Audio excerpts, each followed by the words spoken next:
Well, good morning and welcome back to News Center. Now, recently, the government conducted a massive Huduma number registration exercise countrywide.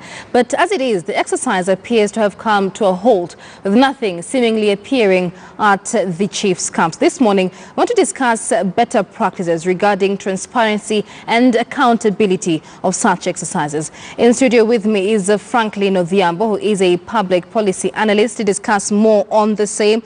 Franklin, many thanks for your time on News Center this morning. Let's begin perhaps with a question that every Kenyan is asking. Whatever happened to this number that we were seemingly forced to register for? Yeah, I think that's a brilliant question, and it's a good place to start. I think a few things happened between, sort of the first phase of the registration and the purported second phase, right? So the initial problem was there was very little public engagement on what this number was supposed to do, what in sort of the digital ID world we call use cases, right?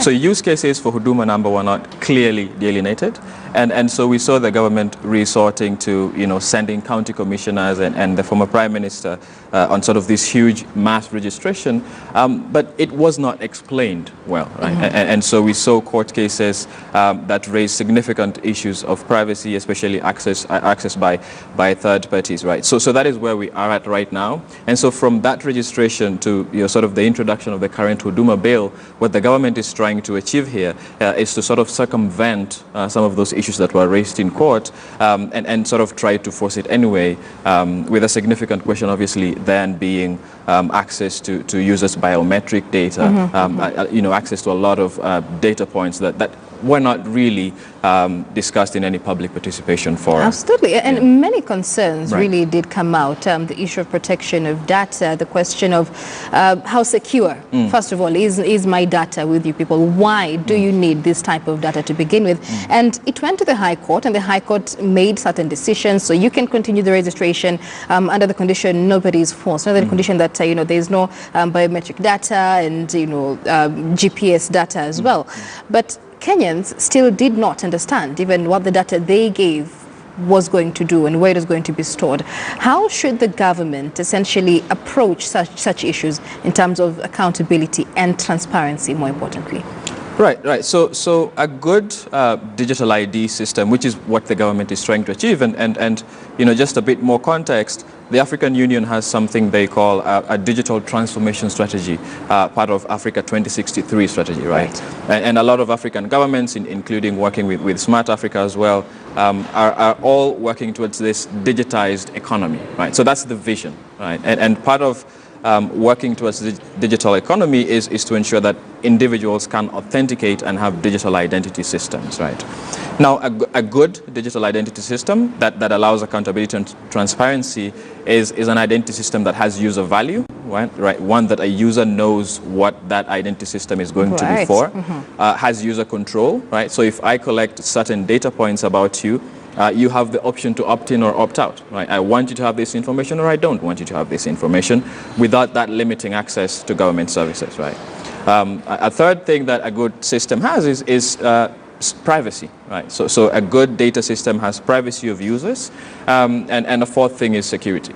Just an example, when the Huduma number registration ended, literally 2 days after that is when we had the hacks at the Communications Authority, and several government websites were down. So that itself is a bit of a comment or a commentary on whether the government is prepared, whether there is enough capacity to be carrying out registration of 40 million people when current data systems cannot be adequately secured. Right, and let's speak more about that, because I've spoken to people dealing with technology every day, data protection, people from fintech, and when you ask how can we really have a hack-proof system, the answer is always we really can't. Technology is advancing every day, and we just need to keep more vigilant every day. There are countries where hackers are so good that the government employs them to continuously hack their systems to see how secure their systems are.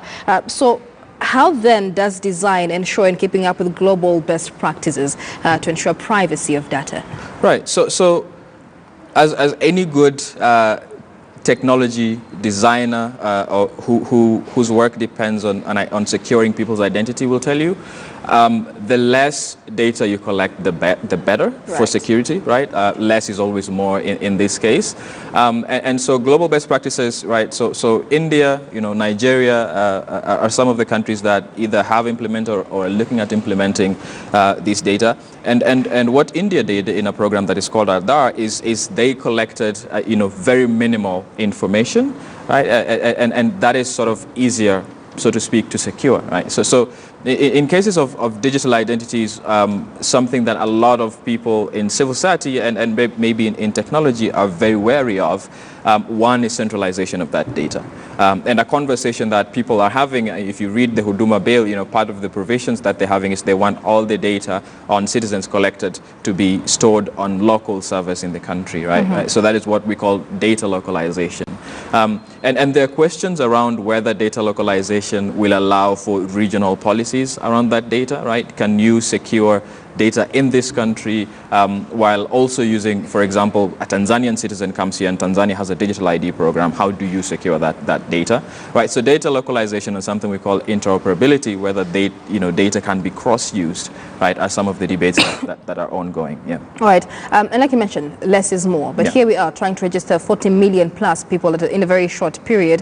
The Huduma Bill pretty much trying to make it compulsory for every Kenyan to register with this. You cannot vote without it. You cannot marry. You cannot go to school. So how can civil society then be brought in to ensure maximum awareness? Because I think as a journalist, from my point of view, 90% of those registered for Huduma number, when we're asking them why you're registering, they're like, because the government said they should. So they don't quite understand. How can awareness be brought about, especially by civil society? Right, that's a significant and important question. I think a few things. One is, before civil society is engaged or while civil society is engaged, because we really don't have time to do catch up on this, but while civil society is engaged, a significant question is developing capacity for that civil society, right? Digital ID issues are sort of things that are assumed to be in the purview of the tech sector. Right. So developing civil society, whether it's legal civil society, human rights organizations, developing their capacity to understand those questions as privacy questions, as data security questions, as data localization questions, and for them to have the language really to challenge some of this legislation is a significant step, right? And a second thing to do is civil society must be viewed more broadly, right? In a bill like this or a policy like this that seeks to cover such a wide variety of use cases, it's significant and it's really important that we have a broad-based civil society engagement, and civil society not just to mean the traditional human rights and law organizations, to include churches, to include schools and practitioners and everybody else who the bill is attempting to reach, right? So for example, the healthcare system is, the healthcare industry really is undergoing a lot of digitization. But they have not really started thinking about what does that mean for digital identities, because they collect data on identities, but they haven't yet started thinking about, as a healthcare provider or as a healthcare tech provider, what do those IDs mean, right? So it's important that the civil society is broadly understood and their capacities developed to really understand issues at stake here. All right. And, despite the questions on its legality and the controversy surrounding it, it is clear the Huduma number issue is being pushed on Kenyans. It is likely to happen. And the main concern there is that those who do not get registered then are likely to miss out on very basic rights, universal health care, for example. And so for those who get locked out, I mean, the question then would be, what is the best way to ensure maximum coverage? So nobody, should this be compulsory, nobody misses out on registration. So two things, right? One is, if the bill is conceived and designed with accountability and public participation, you don't have to sell it to people, right? If you go through a process where you engage the public on the merits and the uses, and you sell the vision to people, they will sign up to it, right? So that's one. Two is a bit of a sort of a legal or constitutional question, right? I think in the bill, I think that section 67(2) of it, sort of makes this argument that all sort of previously issued ID under current law will remain valid if validly obtained, right? So in layman's language, what they're saying is, if you have an ID now, if you have a birth certificate now, it is still legal and still valid. Well, what that argument doesn't parse out for the average citizen is, well, if on the one hand you're telling me that if I don't have this Huduma number, then I won't access all these public services. On the other hand, you're telling me that whatever ID I have is valid, well, which is which, right? So I think a question that is not being addressed is does Huduma number capture people retroactively? Right, so people who already have IDs, because part of what the number is trying to do is replace all identity systems that we have. Well, how are you going to retroactively get people who have currently valid ID systems, into the database? So those are, sort of nitty-gritty questions, but those have to be addressed eventually at some point. And let's speak a bit more about that, because most of the skepticism surrounding Huduma number comes from the lack of transparency and lack of accountability. What can the proponents of the Huduma number bill and the entire concept, however, do first to ensure Kenyans understand what is happening before moving forward? Right. So sort of on a public and sort of on a back end issue. So one on the back end is one of the few critiques, or one of the most significant critiques that we saw with the first launch of Huduma number was around procurement. Right? And so as procuring a system and procuring a vendor to manage the system was done in a way that was not transparent, in a way that was not clear.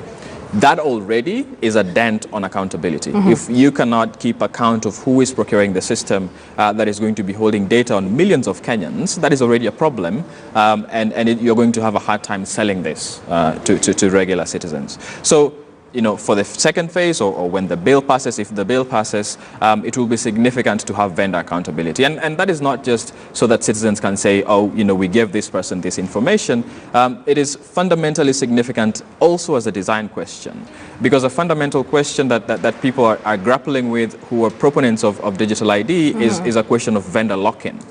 If a vendor comes and sells an ID system to you and says, this is sort of how we have designed it, and you design your entire identity system through that, you are locked into whatever technology, whatever information that they gather. So that's the first problem. So if that doesn't work for any reason, then you have to figure out how to get a new vendor, and that's a whole set of different questions. So vendor lock-in is a significant question. Technological lock-in is a significant question that needs engagement, right?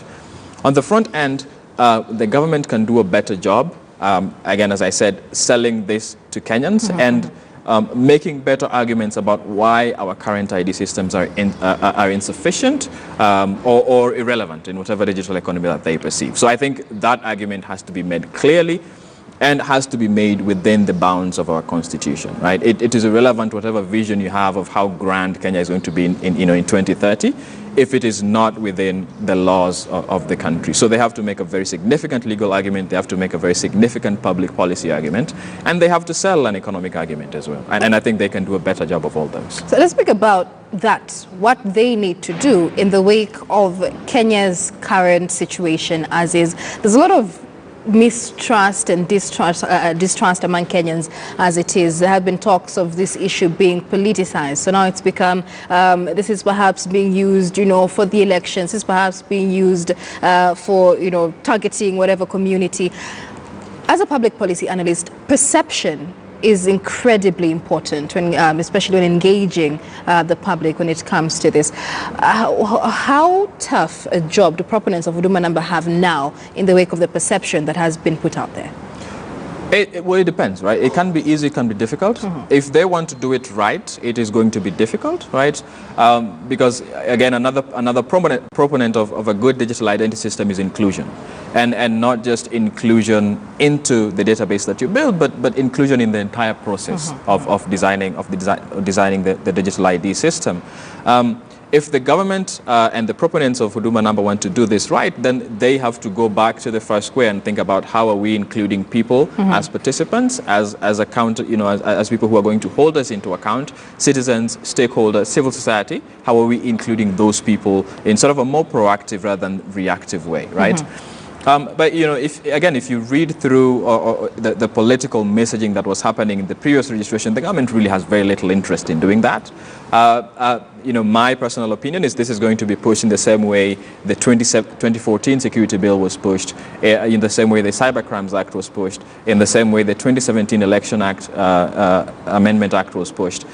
If the government has sort of an interest that they again, are not being very upfront in explaining, right? We have a lot of reason to believe they're simply going to push this bill and have people register anyway. But if they want to do it right, I think it is significant that they proactively engage in getting public buy-in rather than reacting after public outcry. Right. And finally, I mean, this comes at a time when Kenyans are being urged to register for the, continue registering really for Huduma number, even as the conversation on the Huduma number bill continues.